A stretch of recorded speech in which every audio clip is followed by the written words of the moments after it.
What's up, everyone? This is T. Welcome back to the second printing, where we give new life to comics and graphic novels that deserve another look through dramatized summaries and retellings of old school legends you might know, and hopefully a few modern classics that you don't. Today, we're back to finish up our coverage of Static Season 1, so let's get into it. First, we gotta back up a little bit because I didn't address how Hot Streak ended up helping find more Bang Babies. But the answer is actually really simple. He's just a self-serving snitch, and he offered his services in exchange for immunity after he got caught last time we saw him helping that devil dude escape. So, that's it. So now the agents are at the Hawkins home, and the agent in charge introduces himself as Agent Jones. He's asking to speak to Virgil, and his parents ask what agency he's with and to see his ID. He pulls out an ATF badge, and Virgil's parents immediately call bullshit, which he responds to with more bullshit about trying to help Virgil, which may have been an easier sell if they hadn't brought Hotstreak with them, considering he just set their house on fire, which an onlooking neighbor points out as they heckle the agents until they leave.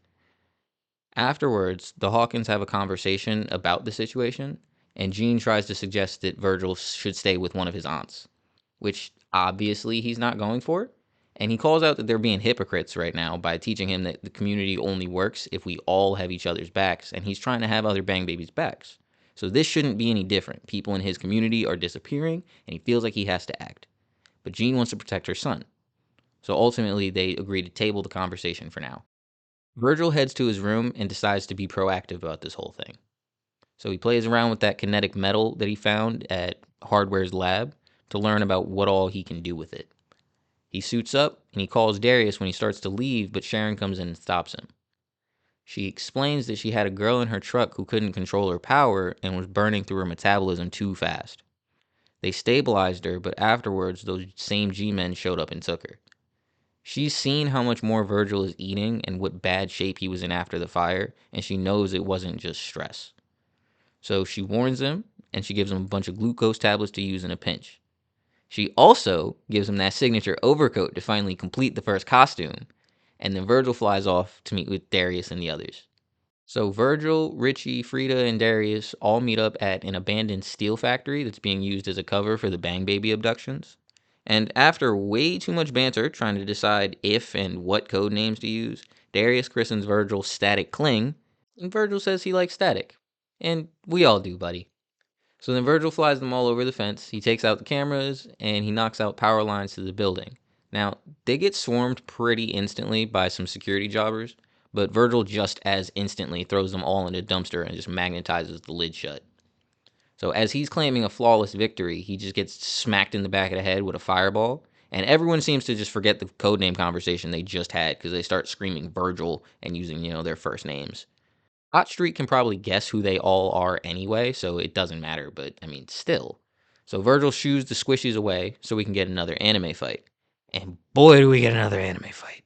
Like, real quick though, why is Francis floating? Like, I can get with the propulsion thing that he does, but he's just floating there. It's crazy.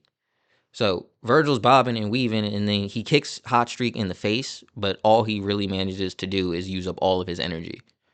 So then Hot Streak seizes the opportunity and he grabs Virgil by the face and just blasts him point blank. And Virgil falls to the ground and his face is just smoldering. So Virgil is dying and Hot Streak's just circling him, gloating. Virgil's just laying there on the ground, exhausted. He doesn't even feel the burns at this point. He was hit so badly, his face feels cold. And I don't know if y'all have any medical expertise or training or anything, but that is a very bad sign.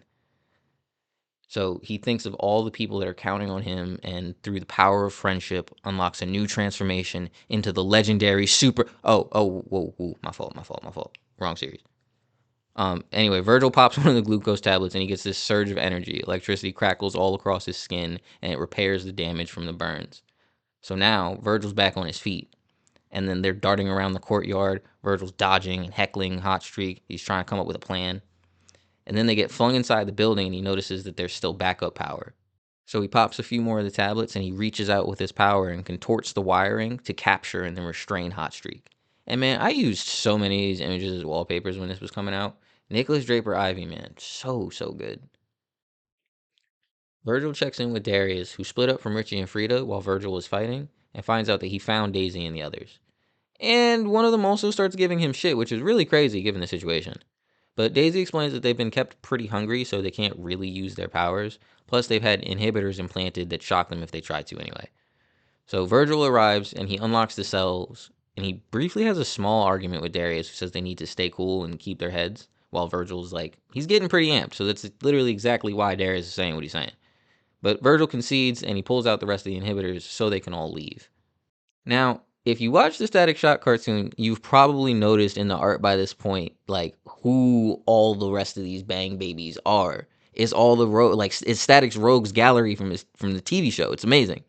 And like, so what they say is they've been promised a lot of money to help out with this whole thing, and we're about to get a fight with all of the show villains. I could not love this any more than I do, y'all. Static deserves so much better than he gets.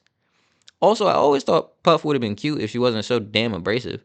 But it's really dope to see all of them brought over into the comics. I love it. I love it.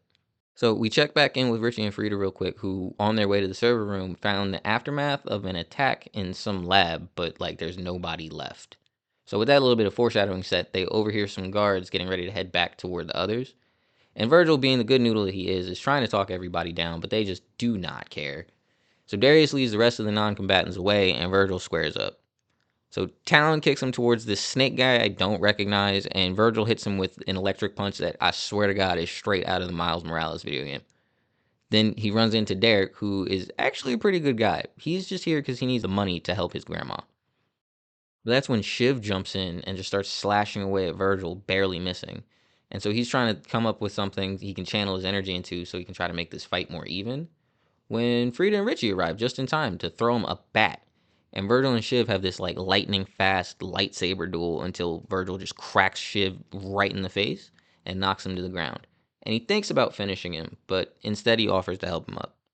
Virgil knows he won and he wants them all to get out of here, so he doesn't try to keep fighting. What he tells everyone, they call us animals and monsters and thugs. They convince us that the best we can hope for is being useful to them. But it's a lie. That's what they want you to think. That's what they convinced you is how we're supposed to act. That's what they want. So they can control us, use us up till we're empty, then throw us away. We're not mindless things. We're people. And the only way we're going to survive this, not just right this second, but from now on, is by acting like it, by working together. Say what you want. Not actually. Respect is a right. Keep the comments respectful and criticisms artistic. But I think this is a pretty resonant little speech from our boy. Community messages don't need to be nuanced. And yeah, I agree there's no telling what we as a people could accomplish if we all actually came together. So Agent Jones comes on the PA as soon as Virgil finishes and just shits all over his speech. He threatens them to join up or get disappeared. And then Virgil says to hell with that and tries to buy some time when Richie reveals the servers they needed to hack into are directly below them. Jones heckles him some more, asking if Virgil was going to pull some Deus Ex Machina or if they're done. So Virgil downs the last of the tablets and charges up as much as he can, asking why he would need something like that when he is the god in the machine. And he channels all of his power into the server grid and overloads it so hard he blows out the entire block.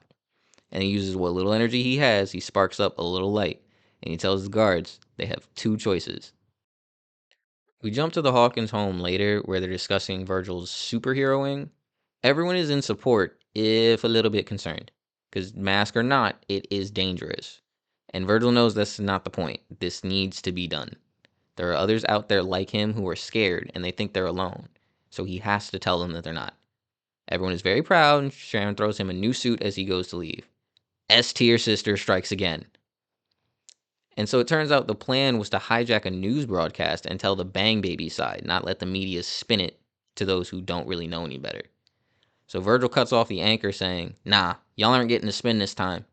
Citizens of Dakota, the people with the money and the mic want you to think that we're thugs. They want you to believe that we who gathered to protest the unjust murder of black people are dangerous and anti-community. But I think you're smarter than that. What we are is angry. I've been told that anger is dangerous, bad, and that all it leads to is trouble. But anger is just energy. Left unchecked and without purpose, anger can destroy, but we are not without purpose. If you are angry about the brutality that gets rained down on people, it's because deep down you know it shouldn't be that way and you want to change it.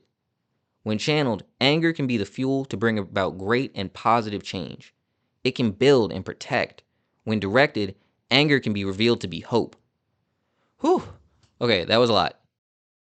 We cut to Agent Jones watching Virgil's broadcast and reporting on the warehouse incident when a shadow moves across the room and blacks out the TV. And if you've seen the show, you know what this means. But the shadow starts to engulf Agent Jones as he hears a disembodied voice echo out of and through the darkness.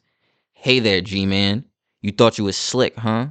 You thought you could hold me, and you thought wrong. No one can hear you.